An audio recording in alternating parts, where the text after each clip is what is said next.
Maitland Local Court sat this week with about 200 people listed to appear. So what were the cases about? 200 is a lot to get through, and there were a couple of familiar names. Now, there wasn't any newspaper stories published this week about these cases, but we already know some of the details about some of the cases because of previous newspaper stories. However, no updates this week. Perhaps the cases are still going through the motions. The brief of evidence may not be ready yet, and pleas may not have been entered, so it's possible they were just adjournments. First case, remember the 7 times the legal limit drink driver who crashed into traffic lights over at Greenhills in August 2024?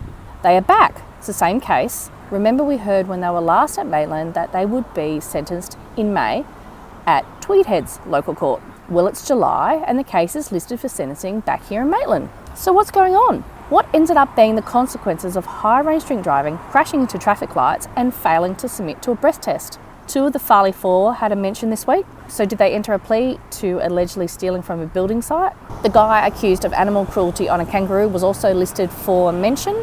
The 2 co-accused of stealing pillows from a Maitland pub were listed at Newcastle Local Court. Also in Newcastle was the DV case from May. There were a few Maitland cases mentioned in Newcastle this week. The 3 Rutherford tobacconists accused of having too many vapes. The fatal car accident on Cessnock Rd from August 2024 was also mentioned in Newcastle, but I can't find any updates.